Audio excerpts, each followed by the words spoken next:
Oh, it's so good. Okay, let's play a game, Nick.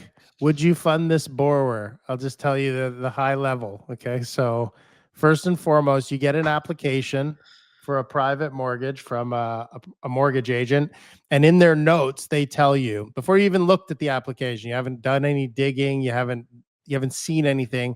They tell you, okay, listen. First and foremost, I tried to avoid going into private by refinancing the first mortgage, but the problem was the first mortgage refinance would have involved a $30,000 prepayment penalty. So I can't really pay that out. So I need a second mortgage. I'm looking for $120,000. There's a second mortgage. It's not really a mortgage, it's a home equity line of credit attached to the first mortgage, but it's kind of in second position. And so this 120 would go behind that. And then my client had some problems with their income taxes. And so the CRA is garnishing their wages, and the property taxes, those are in arrears as well. He's behind on the property taxes. So, high level, would you fund this?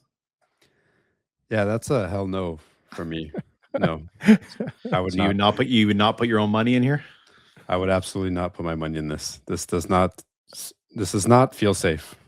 Okay. No. Okay. Why does it not feel safe? What's wrong with it? How is he going to pay me back if if the government's garnishing his wages? Well, it's a good point, I And suppose. The question you need answers to for sure. and he's already heavily indebted, and we're losing 30K on the way in, aren't we?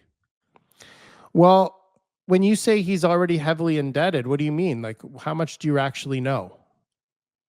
Okay, well, I'm assuming HELOCs. People don't use HELOCs lightly for Yeah. the most part, so Yeah. that's where the heavily assumption comes from. I think your reaction is ideal, okay? Because the truth is, no offense to you, Nick, you don't really know very much here. I haven't told you how much the property's worth. I haven't told you how big the first mortgage is. I haven't told you how much is owing to the HELOC. You don't know how much the CRA is garnishing. You don't know what the property tax arrears is. You're just spooked by the It's scary notes. stuff. Yeah. Yeah, it is. And if we go to the Red next flags. slide, right? Yeah. This is it's such a good segue into the next slide. Here's what we need to understand about private mortgages. There is no perfect private mortgage. There just isn't. Every single application we see, they all have problems. If they didn't have problems, they would be funded by the bank, right? Because nobody's going to pay the rates that we charge in private mortgages if they can get the money somewhere else. Just always remember that, right? Like, we're the last resort, not the first stop. So when somebody comes looking for a mortgage to us, not only is there going to be problems, but we should not be looking at it the same way the bank is looking at it. Like, we don't need to be fearful, because you should assume that 8 or 9 out of 10 applications you see are not repairable. But what we're trying to do is look for the ones that are repairable, right? If you think about it, like, there's an island called home ownership, and then there's another island called I'm selling my home, and there's a bridge that goes across from one to the other, and we're on the bridge in the middle. And so when you're at options, and you're a homeowner, and now you're starting to make your way over to like, the reality is I'm going to have to sell, you meet us on the bridge, and we're like, well, wait a minute, you have some equity in this property. Why don't we take a look and see if maybe we could use the equity to fix your problems, and then you could go back to home ownership and be bankable again. Like, that's the idea.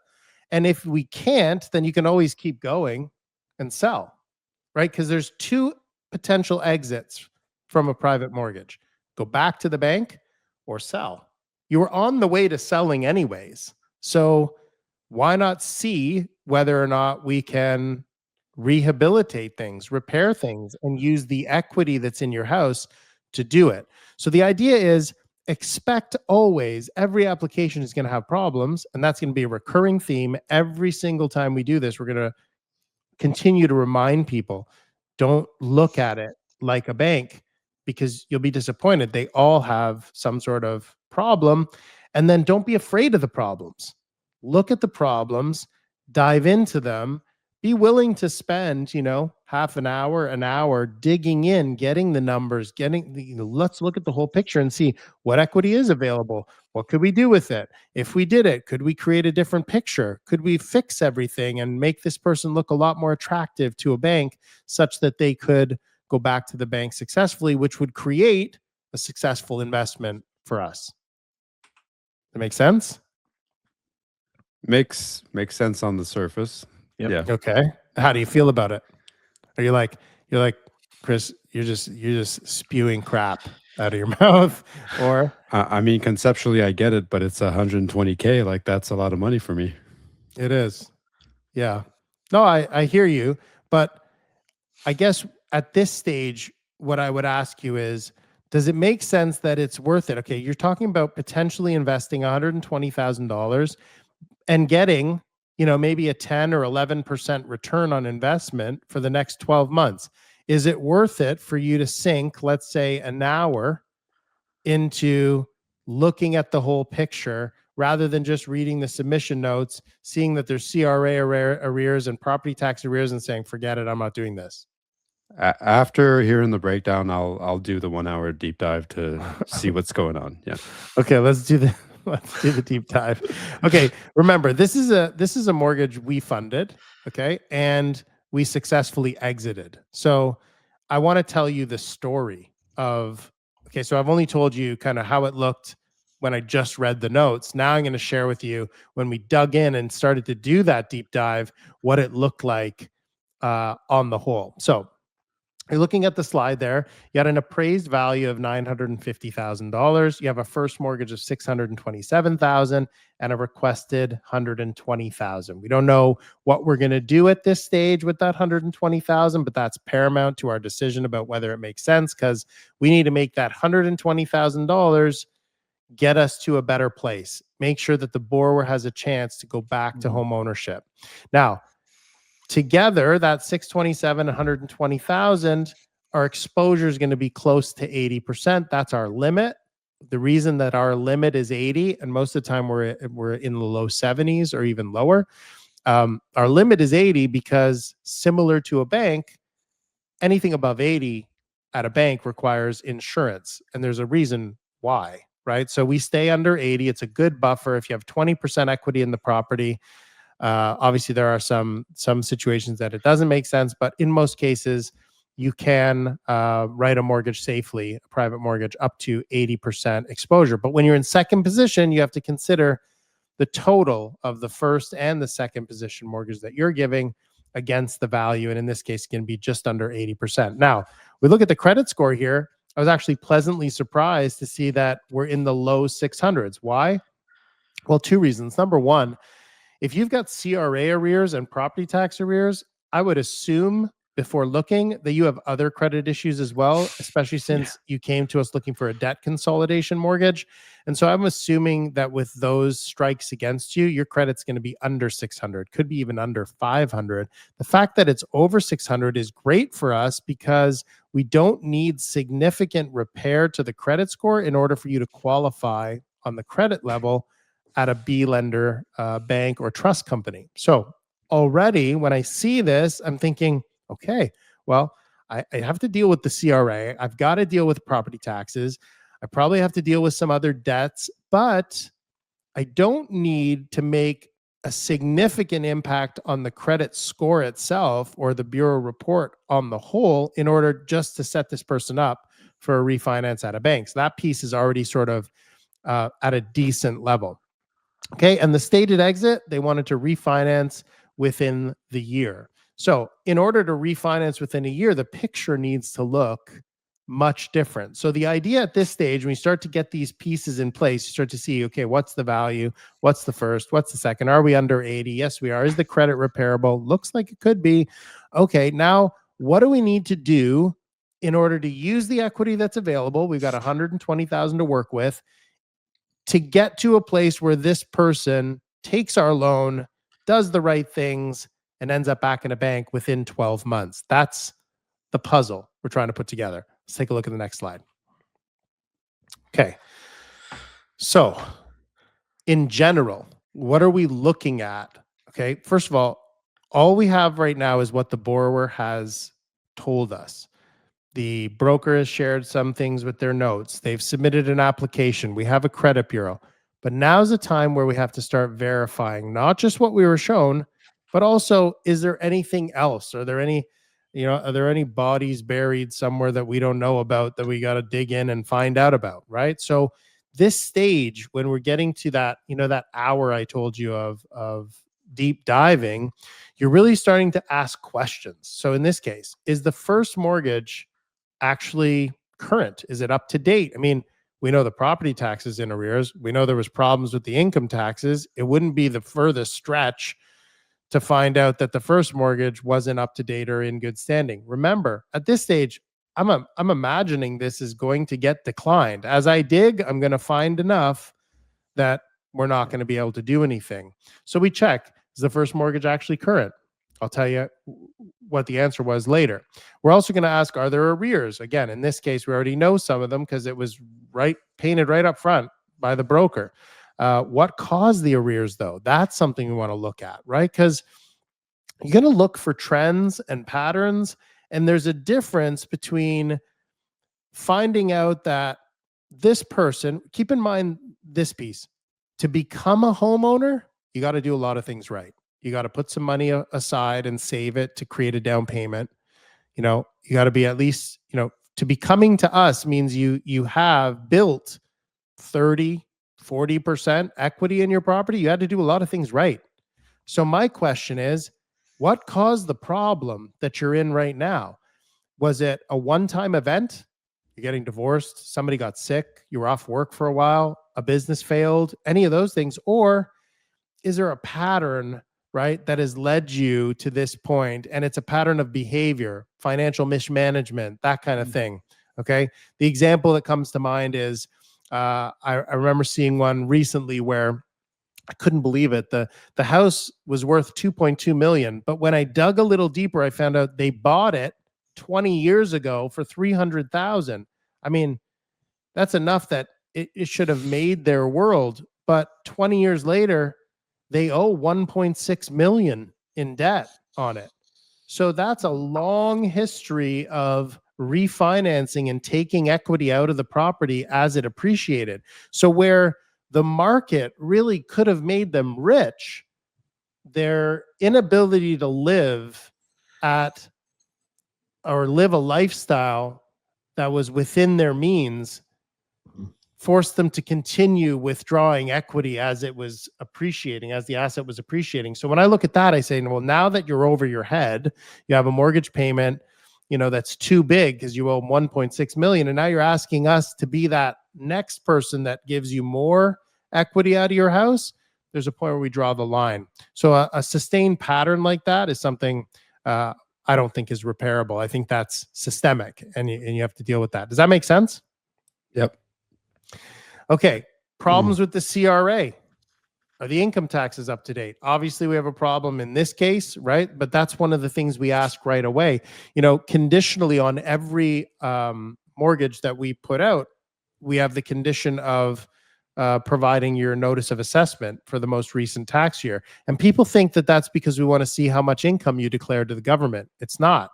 That's not why we do it. We do it to see if you owe anything to the government, right? Have you paid your taxes? Because the notice of assessment will tell us that.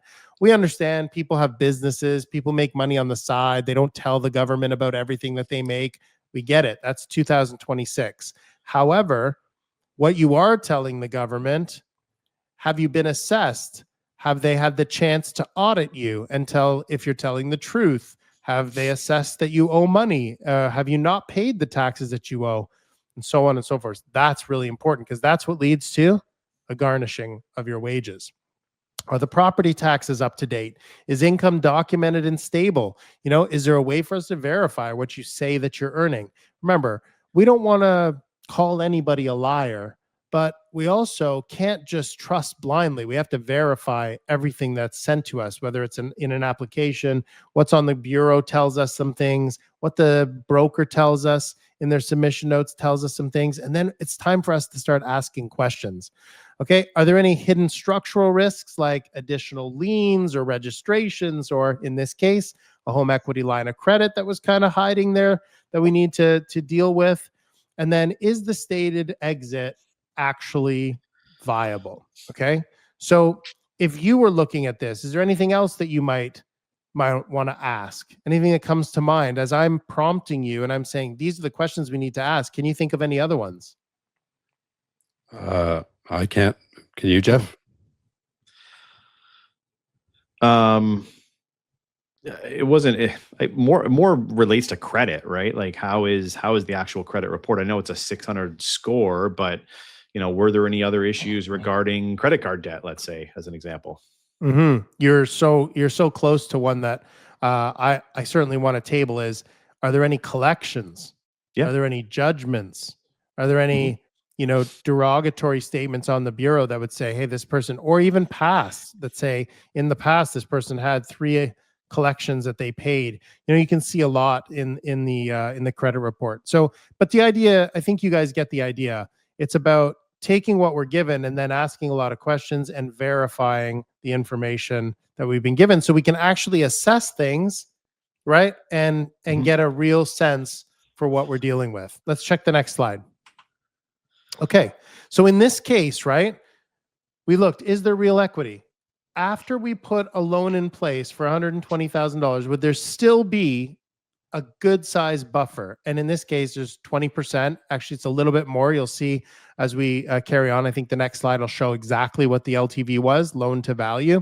And then can the borrower carry the payments? In this case, we were able to verify enough income that yes, they could carry the payments comfortably within sort of the guidelines that we use to determine what percentage of someone's income can be or should be used for mortgage payments, property taxes, and things like that. So in this case, we're able to determine that yes, income is in good shape. Are the issues fixable? On the whole, we determined we could fix them. And I'll explain in the next slide how we did that when I share with you the structure that we built. And then is the exit realistic? And actually, it turns out it was, because this situation was repairable with a good structure that required us to have the borrower pay the arrears to the property taxes before we gave them the new money. So they had to do that. And what a big step, right? Because it shows that they're willing to be a part of the solution. It's not that they're dependent solely on the money we provide. We could see when we did our evaluation of what they had in the bank, their income, and so on, we thought, I think you can cure this piece yourself. And if you cure this piece, we can cure the rest. And they were able to, which was awesome. Now, it took a little extra time, and I'll share how that impacted investors and whatnot, but they were able to do it. In addition, there was enough money in the proceeds of the loan to pay the CRA out in full, which meant no more garnishing wages, no more threat that the CRA could get in front of our security and go after the house, which is obviously a massive piece for us in terms of feeling comfortable going forward. And then there was enough money in the 120 that we could pay out entirely the line of credit that sat right behind the first mortgage. So we sit right in second position. There's no other line of credit in between us. And now we feel more comfortable there. And then there is a refinance path intact. In fact, by paying out the CRA, by bringing the property taxes up to date, and then by dealing with the home equity line of credit, we were in such a position that that borrower looked like they'd be able to refinance sooner than 1 year. It really made a difference. And remember, I hit on this earlier, the credit score itself was already pretty decent. So they were already kind of partway there. We did this cleanup for them, and our assessment was, geez, unless they do something silly, which is always a risk, right? You give them the money, they do the wrong things, they run up a problem for themselves again, and then you're back into a situation where now the only exit is a sale. We determined if they did the right things, they would be able to refinance and go back to a bank in a very short period of time. Let's see what happened. Okay, so here's our structure. We lent them $120,000. It put us at just under 78% of the value between the first mortgage and the 120 we gave them. The total was about 78% of the current value at that time, 950,000 of the house. We lent it to them at 11% interest for 12 months. Now, the risk controls that we put in place. Number one, we had to have them, as a condition of the mortgage, pay the property taxes back up into good standing using their own resources. They did that. Now, it took extra time. And I'll explain this in just a second. Let me go through the list and then I'll explain what happened. It took more time than it should have for them to satisfy that condition. But we had the CRA paid directly from the proceeds. We didn't give the money to the borrower and let them pay the CRA. We had the lawyers pay the CRAs. That was a big piece for us. Wanted to make sure those fees got paid. The home equity line of credit was paid out and discharged completely. So you couldn't extend that credit again and go borrow against it. So that was a comfort piece for us. The home was a condo townhome, so we needed a status certificate to make sure that the condo corporation was solvent, right? The condo corporation is a big piece when you're dealing with a condo. We got updated payout statements that were required, and investor compensation for the delay. Now, when there's a delay, right, this can be a mistake that's common by private lenders, is you set a conditions list and you say, if you don't satisfy these conditions by this date, then we're going to cancel the deal. I think it's a mistake, depending on the situation. In this case, we wanted the the property tax arrears paid by a certain date, but it ended up taking 14 days longer than necessary. And instead of bailing on the deal, we just extended them under a condition. And the condition was, look, you need more time, that's fine, but our investors are ready to go and ready to fund this deal. So we were expecting to fund it on this day. Now you need 14 more days. You're going to have to pay daily interest for those 14 days in order for the investors to keep their money in trust, waiting for you to satisfy that condition so that we can advance funds. This is really important because it's also a test. If the borrower really thinks they're going to be able to pay their property tax arrears, they'll accept this condition. But if they can't, they'll say, well, why am I going to incur another $36 a day when I know I can't satisfy this condition? So it serves as a test. In this case, they were happy to pay the $36 to buy the extra 2 weeks.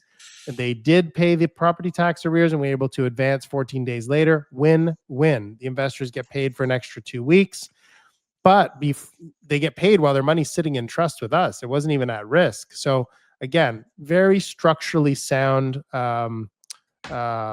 opportunity, and it ended up working out. Total capital structure was 120,000, made up of 3 investors. We work in syndicate, which means multiple investors can participate together in proportion, which is great for investors who might have liked this deal but didn't have $120,000 to invest, right? So here you can see we have investor A with 28.5, investor B 37.5, and investor C 54,000. Let's go and see how it played out. Okay, Jeff, you're the administrator for this mortgage. This is what you do every day. Why don't you take us through how this performed? So this mortgage performed. It was amazing. It paid out in 5 months. So the borrower maintained all of his payments. 940.27 was the first payment. That was done on February 15th, and then $1,100 the subsequent months. Month 2, 3, and 4, everything was paid on time. Investors were paid out on the 15th of the month. And then on month 5, this mortgage discharged on May 27th. And they only paid a partial of that last month, which was $976.44. So a very, very solid performance over the 5 months.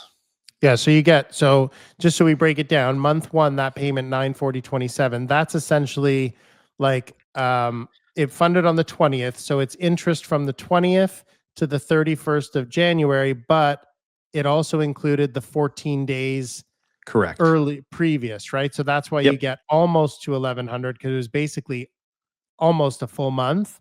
Yep. And then the last month, the same thing, it pays out on the 27th. So that's basically 27 days of interest instead of a full month, right? Yes, exactly. And we pay in arrears every time, right? So right. Yep. So borrower pays on the 1st, and then investors get paid on the 15th, as you can see, and then everybody's out in the 5th month. Now, the borrower refinanced here in less than 6 months, which is very rare. Okay, but Yep.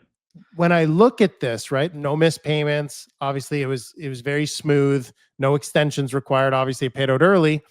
But I think what's so key to point out here is not just that it's rare that someone pays out this fast, but I think this is the power of the structure. Like the structure up until this point, if you're watching this, you're thinking, oh, okay, the structure is really good for me as an investor. But look how good the structure was for the borrower, right? It put the borrower in the position to exit early. And some people are going to think, oh, well, that's not great for me as an investor. I wanted 12 months of interest. I only got 5. But the reality is a private mortgage is only successful as an investment when you get your principal back. So you'll take this as a 5-month investment, and then you'll find a new person to lend it to under a similar or better structure. And the structure is so important here. This is what makes the investment. So it's not just about seeing an application, deciding yes or no, and then giving the money. It's the structure that we put in place to make sure the biggest risk factors were dealt with, and everything else was mitigated highly. So you put the borrower in a position, the best possible position, to go back to a bank as soon as possible. If it happens in month 12, okay, maybe that's ideal. If it happens in month 10 or month 8 or month 6, you should be just as happy. Let's take a look at the next slide. Chris, I got a quick question actually. Can we go back? Yeah. Was there any pre-penalties for paying this out for this borrower early? Like it was 5 months, it was a 12-month contract that we did. Was that part of part of your structure is you gave them a lower penalty, or did we even have any penalties for this person, this borrower, to exit this mortgage earlier? It's a good question. I don't know if there was a penalty applied here, but the way we use penalties is very strategic. I think a lot of private lenders use penalties to ensure, first of all, the idea is if you're paying me back early, I want some compensation for the time it's going to take me to go find another loan. Now, in my opinion, the standard is always 3 months. I think that's a little bit excessive, and it also becomes a deterrent, right? It's like the penalty is so big. Remember at the beginning of this deal, it was like, why didn't he pay out the first mortgage 30 grand? Right? It's like, so you want to promote the exit. You don't want to deter the exit. So for us, I do agree. It's good to have, and we obviously cover investors when a mortgage pays out early. We cover them for 30 days, right? So while we're finding you a new mortgage, you'll continue to get interest for an additional 30 days. If it takes us longer than 30 days, well, you don't get any further interest than that. But usually we can find you something within 30 days. So a lot of times what we'll do is we'll keep the penalty at 1 month or 1.5 months. Something that isn't as much of a deterrent. It's not such a burden on the borrower, but it provides us with some runway to find another mortgage. Does that make sense? Yeah, absolutely. I'm not exactly sure on this one, but I could check. Anyhow, the outcome. I mean, it's about as good as it could. This is a dream come true, right? Principal returned 100%, only 5 months invested, total interest earned 5,200, an annualized return of 11%. Now, the borrower outcome, though, to me, is just as important. CRA obligation is clear. That's massive for this person. The home equity line of credit discharge. A lot of people take home equity lines of credit, and because they are only interest, like that's all you have to pay every month, they tend to get run up and run up and run up, and it becomes harder and harder to get rid of them. So in this case, we're able to do that. Credit was stabilized, and then of course within 6 months we're able to refinance this person back to a bank. So all in all, an amazing outcome. You can see on the right an investor breakdown of how much investor or interest was earned by each investor. And the key point of this is just to make note that you can invest in syndicate in smaller pieces, right? And you can see kind of everybody made proportionately the same. They all made an 11% annualized return. It's just they made different amounts because they invested different amounts. Okay. And let's take a look at what we learn from something like this, right? And this is going to be something we look at on every one of these scenarios that we go through or that we review. First and foremost, a sloppy lender might have funded this and got away with it, right? You didn't have to have the structure we did. You don't always have to have a perfect structure. Private mortgages are forgiving that way because the collateral is so strong. So when you're under 80% of the value, I mean, it's difficult to lose. You need to have a conspiracy of several things: deterioration in the value, the borrower runs into problems and can't pay, and then you take possession of the asset and have to sell it under market. All three of those have to happen in order for you to lose money. So the space itself is very forgiving. However, it's still advisable, obviously, to take that extra time to structure things properly. Now, a fearful lender like Nick would have declined it without even looking any further than the initial CRA arrears and property taxes. But I bet he'd tell you now, having looked at this, he understands. And I'm guessing, right, Nick? Like, it makes sense now why we did what we did and how we did it. Makes sense. I feel silly for having missed out on 11%. Yeah. So, sloppy lender might get away with it. Fearful lender would have missed it, right? And we weren't either of those. We funded it with a safe, well-defined structure. Now, again, I have to reiterate, every private mortgage has imperfections, so you should expect it. And remember that you're not looking for perfection. What you're looking for is something that's repairable.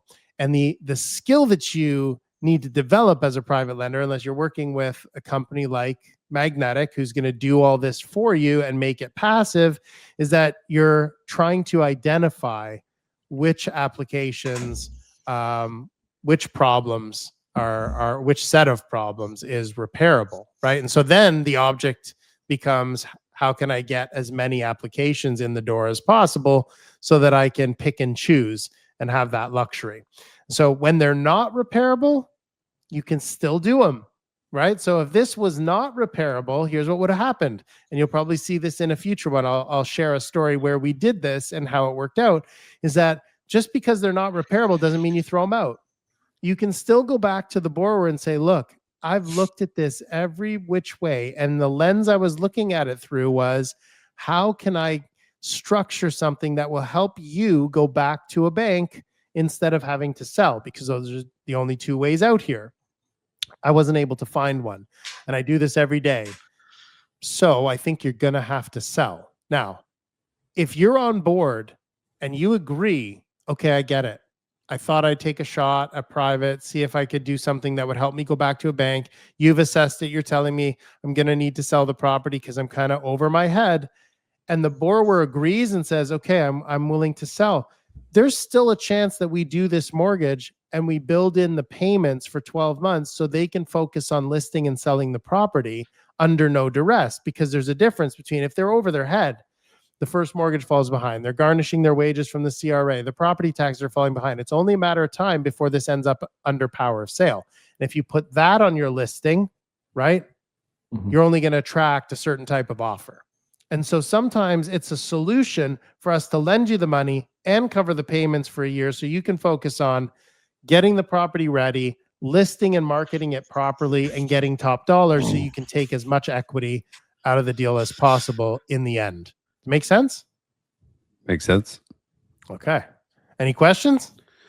How big of a hit to the credit is the CRA situation? It's a good question. It really depends on whether it gets reported to I was gonna say. to the bureau. Because it sounds like it's an easier fix than, paying off credit cards or car loans or something. It sounded like the borrower got a huge bump from that, just given the CRA what they're owed. Yeah, I mean, they got a lift for sure. It's not, I mean, it's a difficult question, Nick. Every situation is going to be different. Okay. All I could say with confidence is that you're going to get a lift from that. You're going to get a lift from removing a judgment or a collection or taking an account that is, let's say at 60 or 70 or 80% or even 100% of its limit, right? So let's say you have a credit card, the limit is 10,000 and you owe 10,000. You're going to get a big lift on your score if you can get that balance down to say 25% of its limit. So, utilization matters, derogatory behavior, missed payments, collections, judgments. Obviously, CRA is a judgment, right?